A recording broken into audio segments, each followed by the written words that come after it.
Утро у кого-то сегодня начинается не с чашечки кофе, как обычно, а с визита сотрудников Роспотребнадзора. Соблюдение масочного режима, обработка диссредствами, своевременное проветривание и уборка в помещениях. Главная цель не выявить нарушения, а донести до людей, насколько важно соблюдать меры предосторожности. Здесь мы, как видим, у нас и продавец соблюдает режим, и у нас, как мы видим, по магазину разметка есть для соблюдения дистанции. То есть для ответственного человека, который хочет соблюдать дистанцию, хочет предохраниться как-то от этой болезни, от этой напасти, условия относительно созданы.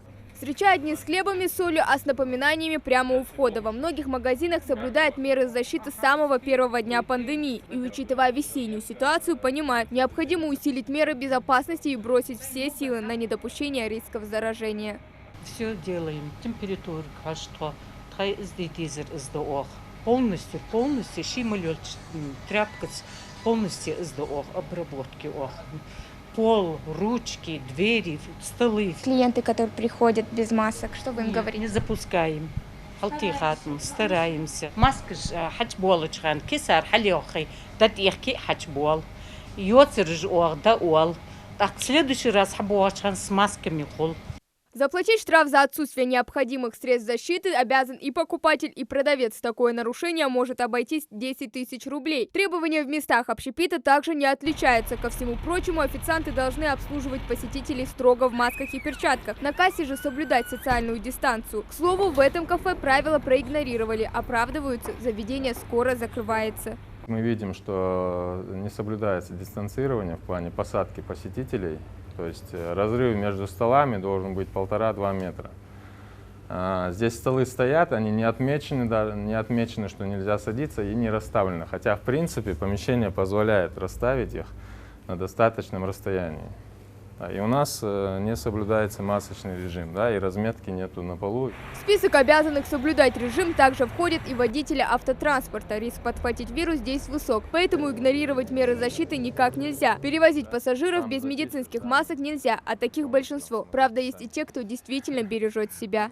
Каждый должен заботиться о своем здоровье, о здоровье окружающих.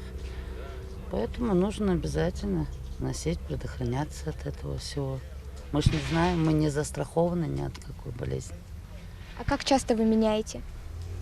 Я вышла, зашла, я меняю, потому что это нужно.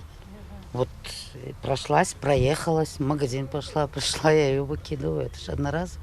Защита в квадрате. Осень – время ОРВИ, поэтому риск заболевания очень высок. Правда, соблюдать ограничительные меры согласно эпид-режиму спешат не все. Тем временем сотрудники Роспотребнадзора напоминают о реальных цифрах. За все время пандемии ковид в регионе выявлен у более 7 тысяч человек.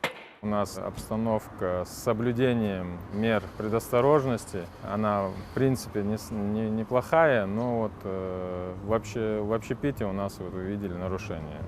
То есть те объекты, в которых были выявлены нарушения, они будут привлечены к административной ответственности. Я хотел бы попросить жителей, то есть более ответственно подходить к этому моменту.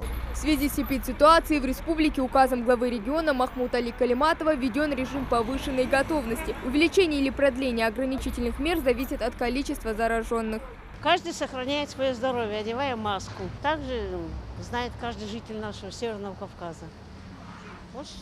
А вот где вы носите маску и как часто? Ну, где много народа обычно. В транспорте, на улице, как полагается. Когда я на свежем воздухе, я не ношу маску. А когда в магазине или в месте, где много скоплений людей, я ношу. А как часто ты ее меняешь?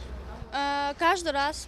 В Роспотребнадзоре предупреждают, проверки будут проводить каждый день, пока эпидситуация не улучшится. И главный призыв один на всех – не рисковать.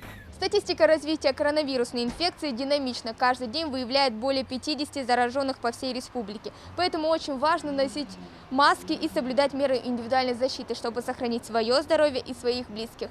Хава Гагиева, Ахмед Гандаров, Новости 24.